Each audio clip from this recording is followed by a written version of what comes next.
Hello, and welcome back to Fool Podcast. My name is Spencer Cross. This is episode 3. Hope you enjoyed episode 2. This is going to be one of those episodes where you really need to have listened to the previous one for this to make sense, because we're going to go further in depth into Shakespeare's Merchant of Venice, building off the analysis we discussed last time. So the intro music was performed by Radek Materka. Musopen.org has some public domain music available if you're interested. She's playing Bach's English Suite Number 3. I love it. Doesn't have any real connection to the topic at hand we'll discuss today, but it does have that middle movement. There's a German happy birthday song based on that same theme. So I thought that was fun. It's my dad's birthday today. Thought it'd be a nice little gesture. And we will play the full piece, the Bach English Suite Number 3 at the end, which is, I think, about 19-20 minutes. So get ready for that. But I think it's a great piece, and I think you'll enjoy it. So we're going to look a little bit deeper into some of the literary and historical analysis of some of the smaller segments of the play to hopefully add another layer of analysis, another layer of depth and potential ironies that you can use as tools to be able to look at this play and other plays. Okay, so we'll start with a little segment in Act 1, Scene 1. It's when Bassanio is first asking Antonio for money. He's unveiling his plot that he needs to borrow more money from Antonio in order to woo Portia. And this is his first description talking about Portia. We talked about it a little bit last week, but it's pretty rich. So Bassanio says, "In Belmont is a lady richly left, and she is fair, and fairer than that word of wondrous virtues. Sometimes from her eyes I did receive fair speechless messages. Her name is Portia, nothing undervalued to Cato's daughter, Brutus Portia. Nor is the wide world ignorant of her worth, for the four winds blow in from every coast renowned suitors, and her sunny locks hang on her temples like a golden fleece, which makes her seat of Belmont Colchos Strand, and many Jasons come in quest of her. O my Antonio, had I but the means to hold a rival place with one of them, I have a mind presages me such thrift that I should questionless be fortunate." So let's break that down a little bit. There's a lot there. Part of what I'm using for this literary analysis is based on a book originally from the 1930s called 7 Types of Ambiguity from William Empson. If you're into the humanities at all, I highly recommend it. Get the latest edition because you get a little bit more of his mature reflections on the work. He talks a lot about just different ways to view ironical phrases or poems or speeches, and it opened my eyes immensely to the world of literary analysis in a more depthful way. So let's start with the first couple lines here. "In Belmont is a lady richly left." So Portia's obviously in Belmont. That's pretty straightforward. She's a lady richly left. So she's a lady, yes, she's a female, but is she a lady as in a dignified female? Debatable. I'd say no, based on what we know of the play, what we discussed last episode. Richly left. On the surface, her father left her money, so she's left with riches. But she's also richly left as in remaining. If you think about Bassanio's plot to attain her by borrowing money from Antonio, which sets the whole series of dramatic action into play, he's broke. He spends more than he uses. His creditors are starting to come after him. He owes a lot of money. And this is one of the only options that, at least at this point in the play, he sees as a viable option to save his own life. So she is richly left in multiple ways. So all those words and combinations of words can be taken in different ways. And one thing we want to look at in general is looking at the two hypotheses, right? The modern academic view, which is that the Christians are these noble characters, that this whole play is a comedy. It's just kind of, Shylock gets what he deserves. He's the villain. Everything is just, but there are some dark elements, some black elements, black comedy style elements in the play, the so-called problem play issue, which we talked about last week. We will talk about in future episodes, probably next one's being a couple episodes on Measure for Measure. So next line, "And she is fair, and fairer than that word, of wondrous virtues. Sometimes from her eyes I did receive fair speechless messages." So they haven't spoken. as far as we know. He says that she is fair, and fairer than that word. So fair as in beautiful, right? There's the only indications we have at this point in the play, and really throughout the play, are that she is beautiful. We don't have much reason to doubt that. And fairer than that word, implying just, right? She's good at judgment, and she's equitable in how she treats people. Is that true? Not at all. Coming from Bassanio, who at the least is a moron, is sort of the nice way to put it.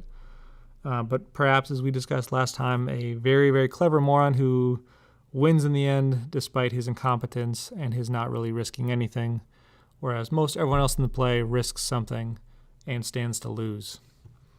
So she's fair, and fairer than that word of wondrous virtues. Is that true? Is she full of wondrous virtues? If you remember from last week, not at all.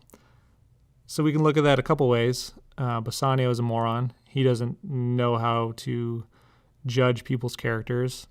And in a certain sense, you could say, well, Bassanio and Portia are both awful people, so they deserve each other. But in this case, we're just looking at his judgment of her wondrous virtues. They haven't spoke as far as we know. And turns out, spoiler alert, she's an awful person.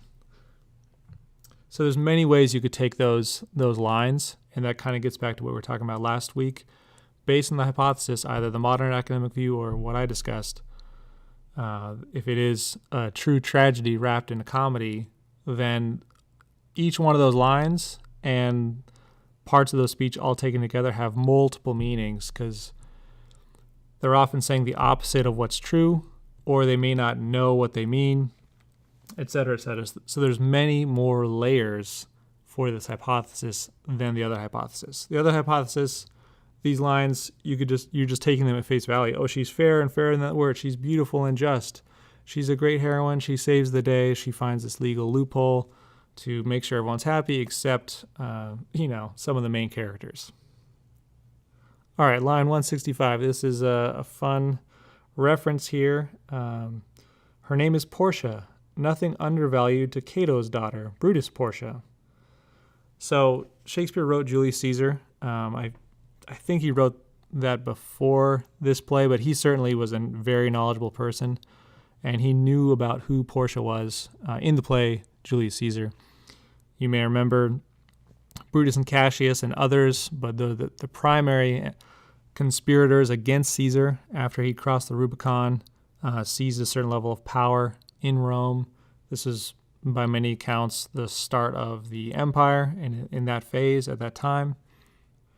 But for Bassanio to say that Portia in Belmont is nothing undervalued to Cato's daughter, Brutus Portia, is a very funny and interesting historical reference, especially in relation to the two hypotheses, that being the problem plays or my analysis.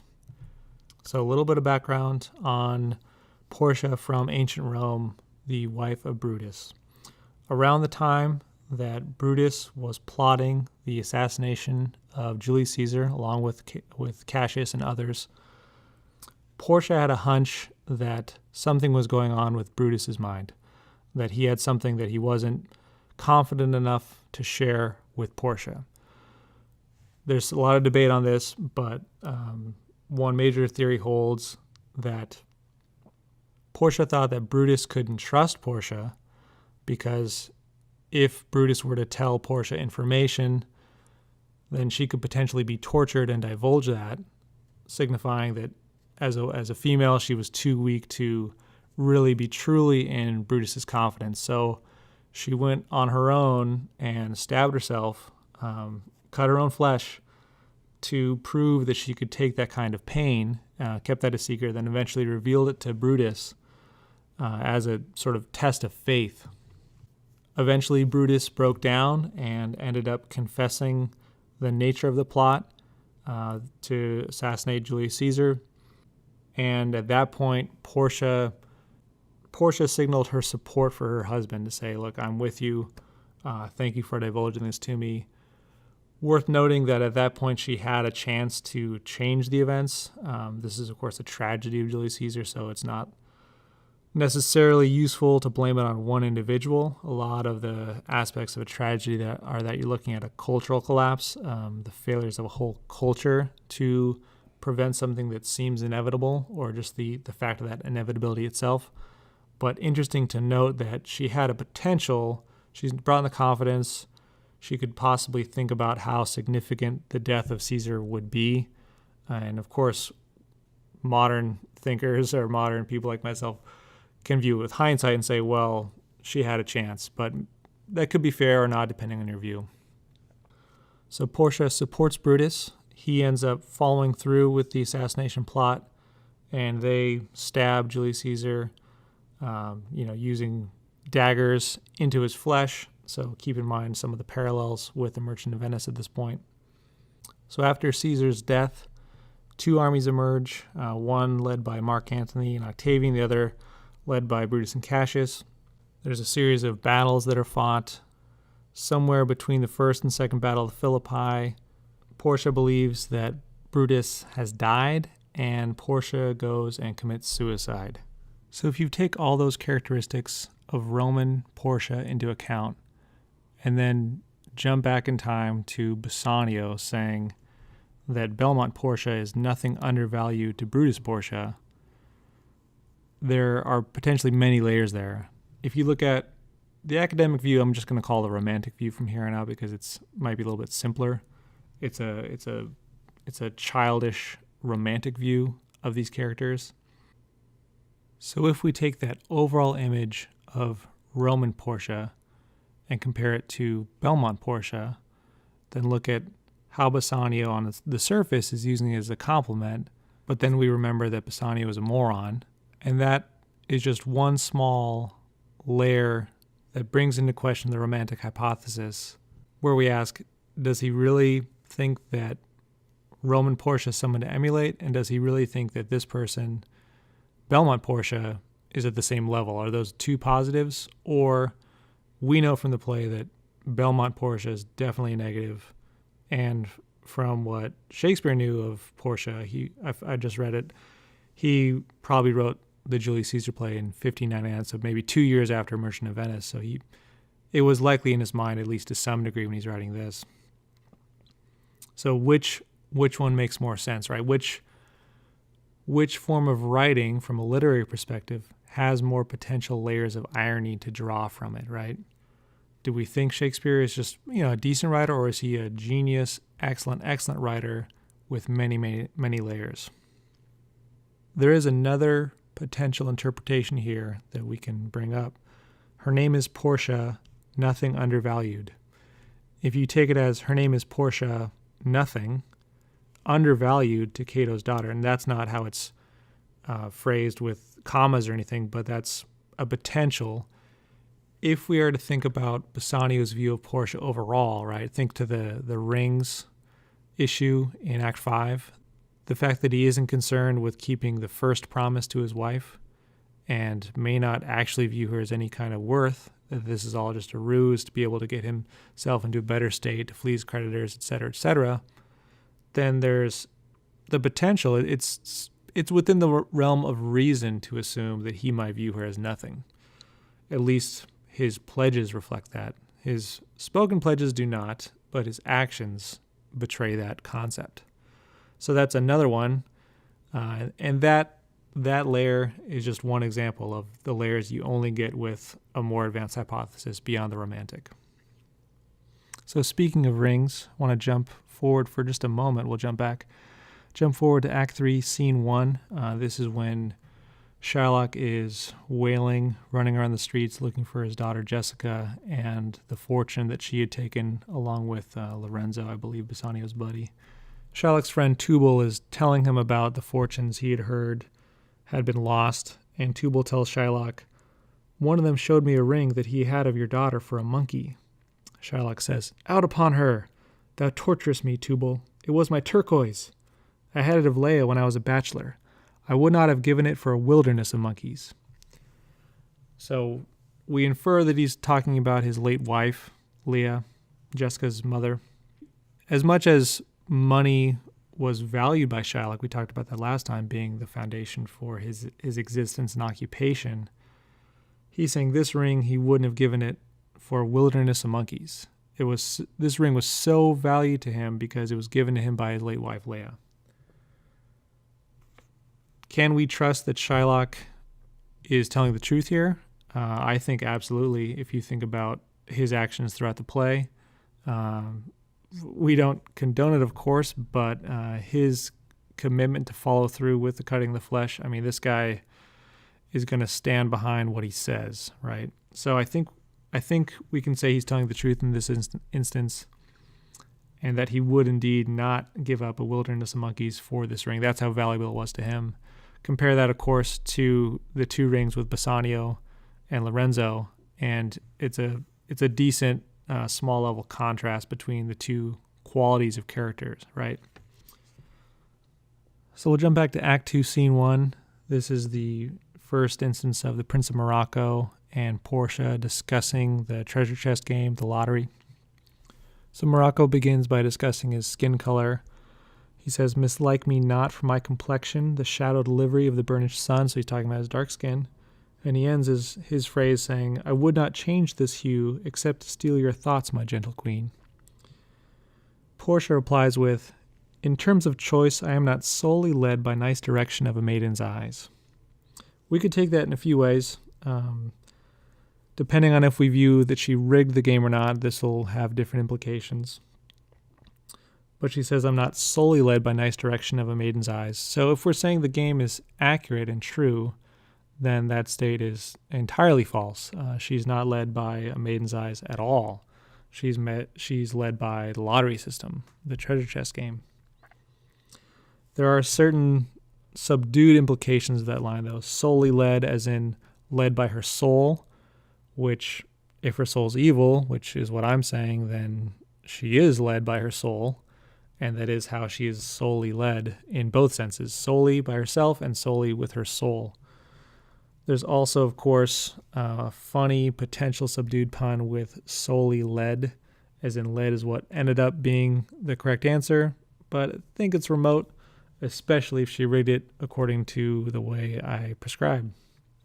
Portia goes on to say just a couple lines later, "But if my father had not scanted me and hedged me by his wit, to yield myself, his wife who wins me by that means I told you," so she's talking about the lottery, "yourself, renowned prince, then stood as fair as any comer I have looked on yet for my affection." On a simple level, you might say that she's just trying to be polite and say something kind to the prince. We know from what she said before about her predilection for people of Morocco's skin tone that he does not stand a fair chance as any comer that she had looked on yet. That is blatantly false, and she's just straight up lying. But we also have the word fair again, then stood as fair as any comer, as an equitable chance, which also probably not true. Then the Prince of Morocco says that he wants to attempt the game. Portia says, "Okay, fine, but we're going to do dinner first," potentially giving her an opportunity to rig the games at that time. Then Morocco has the final lines of the scene, and he says, "Good fortune, then, to make me blessed or cursed among men." That's kind of funny because it could be taken multiple ways, right? If we think that Portia is a poor, terrible person, which I do, then if he were to win, he would in fact be cursed among men. But if he were to lose, which is what does happen, and potentially because of being rigged by Portia, then he would be blessed among men because he wouldn't have to live with this terrible person. And of course, the surface level explanation for Morocco is that if he were to win Portia, he would be blessed. If he were to lose, he were to be cursed. But there's more depth with the other hypothesis. All right, now we're going to skip to Act 3, Scene 2. In this scene, Bassanio finally decides to try the casket game with Portia, and Portia requests that some music be played while Bassanio ponders his choice. The song they sing is interesting. It says, "Tell me where is fancy bred, or in the heart or in the head? How begot, how nourished? Reply, reply.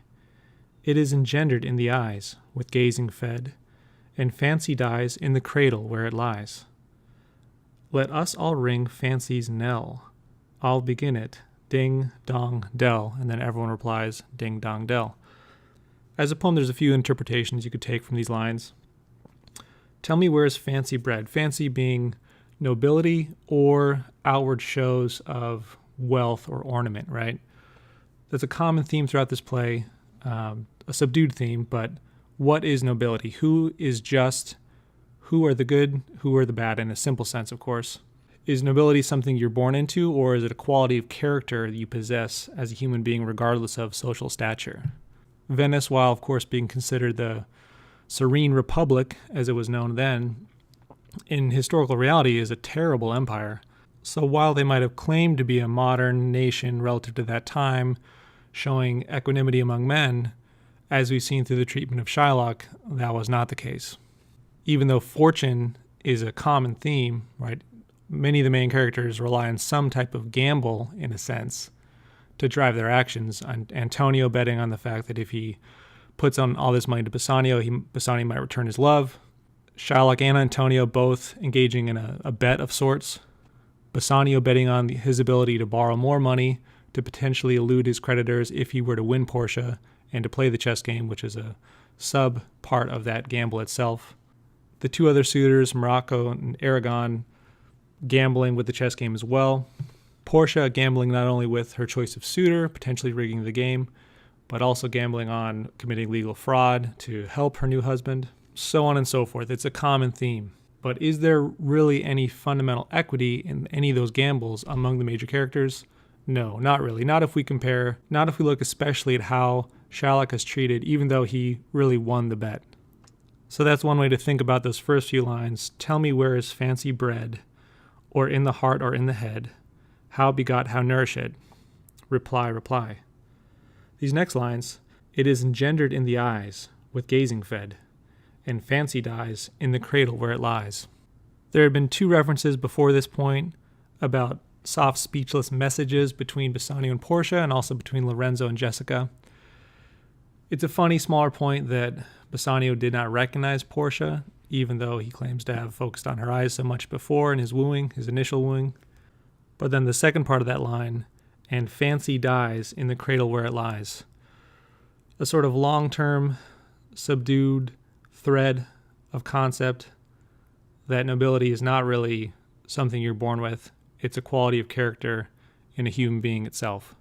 And that's more one of the deeper meanings of the play, if you are able to look past all these superficial levels. Then we get to Bassanio's speech. It's said in the lines that while the song is playing, Bassanio's commenting on the caskets to himself, so we're not sure one way or the other if he's reading the inscriptions or if he's just basing his choice on the outward appearance. And what he says in this following segment we're going to read here points more to the idea that he's not really reading the inscriptions, he's just looking at the outward appearance. And I love this. I love this segment. I love what Bassanio says here because it's ridiculous if you can put his character into context of what he truly is. So he says, so may the outward shows be least themselves. The world is still deceived with ornament.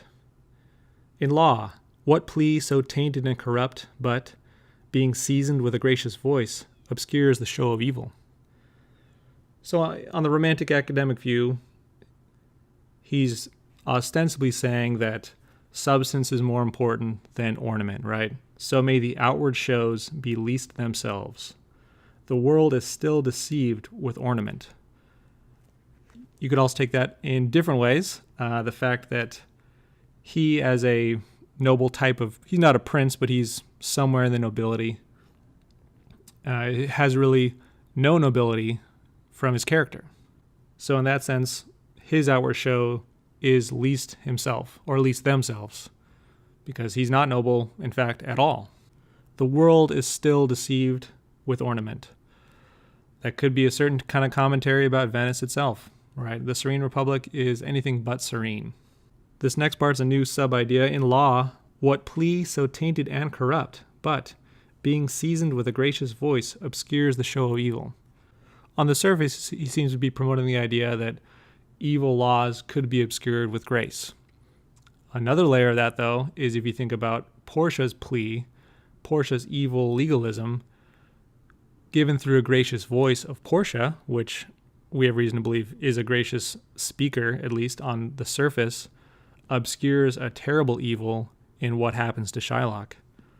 The other possibility is that he's describing the actions of Shylock with an evil plea being obscured by a gracious voice, but given how Shylock is characterized as a harsh figure, that would tend to be not true. Overall, though, there are more meanings with the advanced hypothesis of the entire play. A few lines down, Bassanio continues, "How many cowards, whose hearts are all as false as stairs of sand, wear yet upon their chins the beards of Hercules and frowning Mars, who, inward searched, have livers white as milk. And these assume but valor's excrement to render them redoubted." So, of course, on the surface, he's still continuing his theme of appearance versus reality, true nobility and not. But if you think about his actions throughout the entire play, and if you think about his speech here referring to himself, it's an ironic, reflexive speech, which provides another layer of depth, further confirming our hypothesis. At the end of his monologue, he ends up choosing lead. We talked about that before. There's really no reason we would assume that his character would choose lead based on everything else we know about him and his actions in the play. He almost certainly would have chose gold. Or, if I think we mentioned last episode, if there were some kind of supernatural or poetic truth related to the inscriptions on the treasure chests, the only one that really would make sense would be for him to choose silver, because then at least he and Portia deserve each other, and that would be poetically true.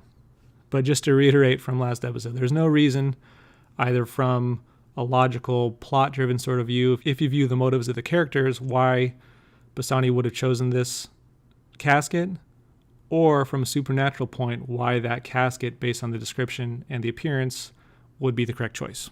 Moving on to Act 5, Scene 1, I had originally wanted to provide more examples for this episode for literary analysis, especially based on William Empson's book, 7 Types of Ambiguity, which I mentioned. But hopefully these will suffice as types of teasers. Maybe you'll be inspired to look back at them yourself or to dive into both books.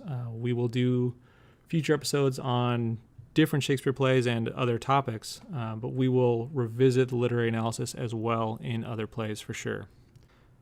So for Act 5, Scene 1, this is a fun one in a certain way because it mirrors what we talked about earlier with the references to Roman history. This scene has a lot of historical references, and I want to bring up the movie War Horse. Steven Spielberg was a few years ago. It was an okay movie, a little bit on the romantic side, but there's when the horse gets into the British possession, and I believe it's Benedict Cumberbatch or Tom Hiddleston, I can't remember. He's a British cavalry officer, and he's about to lead this charge that didn't happen in real history, and it being a deadly charge in the movie. But he's telling his troops, this is a man named Major Stewart, and the line is, "All right, gentlemen, listen here. Everything tells us the same story. From Waterloo to Omdurman, from Pickett's charge to the Battle of Mars-les-Tours, the first attack can and should be the decisive one. Perkins?" So I only saw the movie once, but I started laughing when I heard that because the examples he's using are entirely contrary to the point he's trying to prove, right? The lesson of the battles he's referencing are that the first person to act is the one that destroys himself. Initiative is bad in all of those cases. So it makes you question his intelligence as a person. We'll see in a sec the motivations of Lorenzo and Jessica in Act 5, Scene 1. So Lorenzo and Jessica are outside Portia's house. They're hanging out in the moonlight, and they're just talking as new lovers. Lorenzo says, "The moon shines bright, in such a night as this, when the sweet wind did gently kiss the trees, and they did make no noise. In such a night Troilus, methinks, mounted the Trojan walls, and sighed his soul toward the Grecian tents, where Cressid lay that night." Jessica responds, "In such a night did Thisbe fearfully o'ertrip the dew, and saw the lion's shadow ere himself, and ran dismayed away." Lorenzo, "In such a night stood Dido with a willow in her hand, upon the wild sea banks, and waft her love to come again to Carthage." Jessica, "In such a night Medea gathered the enchanted herbs that did renew old Aeson." Lorenzo, "In such a night did Jessica steal from the wealthy Jew, and with an unthrift love did run from Venice as far as Belmont." Jessica, "In such a night did young Lorenzo swear he loved her well, stealing her soul with many vows of faith, and ne'er a true one." Lorenzo, "In such a night did pretty Jessica, like a little shrew, slander her love, and he forgave it her." Jessica, "I would outnight you, did nobody come, but hark, I hear the footing of a man." So on the surface, could be a charming scene, two lovers, fresh in love, using some historical examples to talk about other lovers who were yearning for each other. Mind you, of course, that these two lovers are right next to each other in the same location. So the first example, Troilus and Cressida, that's actually another problem play, consider a problem play by Shakespeare. We may get into it. It's a pretty complex play. It's based on stories from the Iliad, sort of side stories from the Iliad, not necessarily the main characters, although the main characters do play a large part. But the nutshell is that Troilus and Cressida are two Trojans. They're living within the walls of Troy or Ilium. Cressida's dad is a traitor. He goes and defects to the Greek side, the Greek camps outside of Troy. And what I'm about to say is an oversimplification or a reduction of the concept, but Troilus is a type of inverted Achilles in the fact that he's a Trojan, not a Greek, in the fact that he chooses not to fight, not based out of hatred and anger, which is how the whole Iliad begins, but out of love. He's lovesick for Cressida. Cressida's father, the defector, requests that they do a prisoner exchange with Cressida for someone else in the Greek camp so that Cressida can be with him. Once that happens, that's the moment that Lorenzo and Jessica are describing, where Troilus is climbing the Trojan walls and yearning for his sweet Cressida. Of course, before they left, Troilus and Cressida vowed their undying love to each other, but later in the play, Troilus is able to sort of spy on Cressida with this other character, I think his name's Diomedes, and Diomedes is able to woo Cressida as Ulysses and Troilus are watching in full view. So Troilus is inspired through rage to join Hector's war party to go out and fight. Hector ultimately is killed by Achilles. This is the famous last couple chapters in the Iliad. Achilles, also from the same level of rage, just drags around and basically defiles Hector's body, which highlights the insanity of the conflict and leads to the end of the war.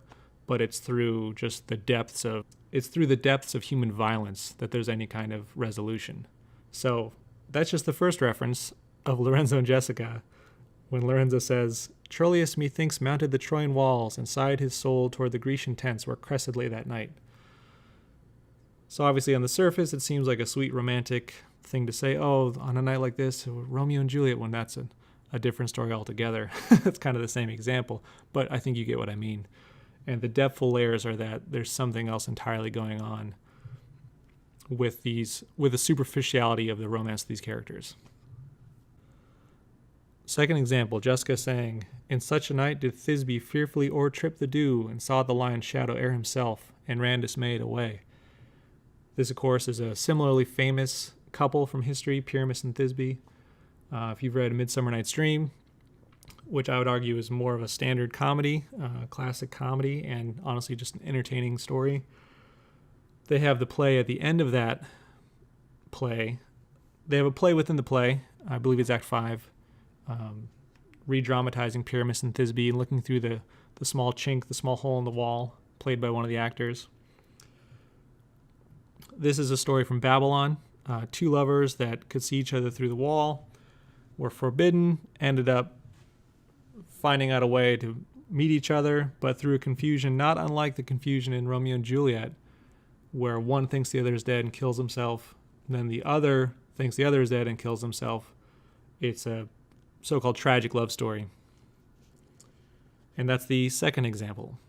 Third example, Lorenzo saying, "In such a night stood Dido with a willow in her hand upon the wild sea banks, and waft her love to come again to Carthage." The third example of Dido is a complicated one. You might want to review the story yourself, but because there's some historical debate over what part of each story happened, it's related to the historical founding of Carthage and the historical founding of Rome. Dido being the founder of Carthage through a clever trick she pulled with a calf's hide, and then Aeneas from the Iliad fame, or from Virgil's Aeneid, which is an adaptation of the Iliad, considered to be the modern founder of Rome. So there's a discrepancy between those two time frames of cities were founded at much different times. But the takeaway from their reference to the Dido story, Dido waving for her lover to return to Carthage, Aeneas never did. He went on to found the city of Rome, and Dido cursed those two civilizations, and that's considered the mythological founding of the Punic Wars. So for that to be used as an example from Lorenzo and Jessica as a great love story is pretty odd. So the Medea-Aeson reference is also an insane one. I'm not going to be able to give the full depth of the reference. You can read about it yourself. But some of the highlights are that it's related to Jason and the Argonauts, their voyage to get the Golden Fleece. And you might remember, if you read Merchant of Venice, that reference has come up several times. While some may view the Golden Fleece as a heroic type of deed, a quest, many historians or mythologists think that the Golden Fleece was more of a punishment, a type of fool's errand to keep Jason away from the Pylian crown. Aeson was a prisoner of Peleus until Jason came back with the fleece and his new wife Medea. Medea killed Aeson, then revived him immediately. She promised the children of Peleus, the Mad King, that she could do the same with their father. She did kill them, but never revived him. So for Jessica to say in this final reference here, in such a night, Medea gathered the enchanted herbs that did renew old Aeson, it's a little bit nutty. So that's just another example. It's interesting to know that Shakespeare was a very knowledgeable historian. He didn't put those references in there by mistake, and I think you can glean that from the fact that the references we just went through, they all have the same ironic type of exposition in relation to the nominal motivations of those characters, Lorenzo and Jessica, right? It's a deeper layer. If you look at the references, it means that the superficial romantic or academic hypothesis of the play, that these Venetians are just simple, noble heroes, it doesn't really make any sense. So that'll do it for this episode. I hope you enjoyed it. I hope to possibly inspire some of you to come to the realization that classical art is insanely depthful. And by insanely, I mean sanely and rationally. It's insanely ordered. The deeper you dive into it, the more layers you're going to find. It's like peeling away an onion, but that onion is growing. You're never going to reach it, but it's the joy of that process, I think.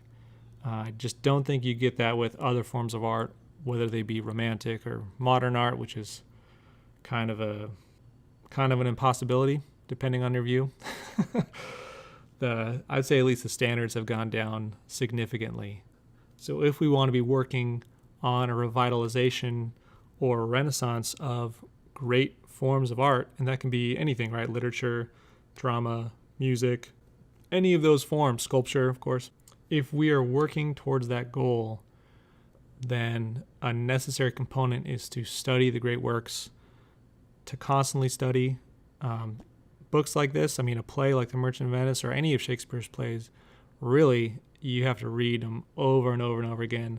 Look into the references, look into the literary analysis aspect of it, look into the historical setting of those plays in that time period in which they're written, although I think too much emphasis is given to that side of the coin. But the further we look, the deeper we find the path. And I'm excited about it. I love it. It's I hope to have inspired you in some way to pursue that path, or at least to recognize some of the deeper beauty of it. So I'll leave you with the full-length Bach English Suite number 3. It's about 20 minutes. But hey, it's my podcast. I can do what I want. I would encourage you to listen to the whole thing. It's if you don't have time right now, pause it and just come back. But it's part of the episode. Music can be one of the more accessible forms of classical art for people, especially Bach. You can't go too wrong with Bach. There are plenty of bad interpreters or just people that aren't skilled. And that's kind of a reflection of the same process I was just discussing, right? You need to put in the time to develop the technical mastery of being able to perform a piece like that, but certainly listening to it and enjoying it is something anyone can do. I'm personally more of an intuitive thinker, and I think music is an interesting avenue if you're beginning to get into the realm of classical art, or you're midway, or whatever level you're at with classical art. It can be a great use case of experimentation or validation, one way or the other.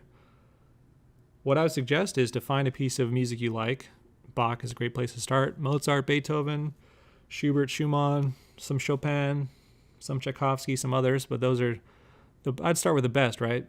Choose a piece and then choose a couple performances of it and compare them, and try not to worry too much about who it is performing or what you think you know about that person, but try and just listen to it and find which one is more correct. And I'm not saying that in reference to a sheet of music, because that's one thing, right? That's one layer we can kind of fix in our minds to see, okay, are they performing it correctly? There are some times where a performer is just playing it way too fast or way too slow or way too loud, those kinds of things. There are those more quantitative parameters, but on the more qualitative level, think to yourself of which one is more correct based on your instinct. There are plenty of pieces of music where we're not really sure about how accurate some of the sheet music is. But building off what we do know and looking to our instincts, comparing 2 or 3, whatever pieces of music, can you say which one is more correct? Which one is more artistic? Which one is more subdued? Which one is less overt? I think a lot of music is just, they're pounding it through, they're overt, they're trying to ram a message down your throat, when classical art way more often than not rests on subtlety and nuance. And that's the beauty of it. It's hard. It's not a literal thing. It's not something you can write on a blackboard necessarily. But I think in future episodes I might look more at that. I might choose a couple smaller pieces and play a couple examples, see what you think. Again, my email, neylandcross, NEYLANDCROSS @hotmail.com. Send me your feedback.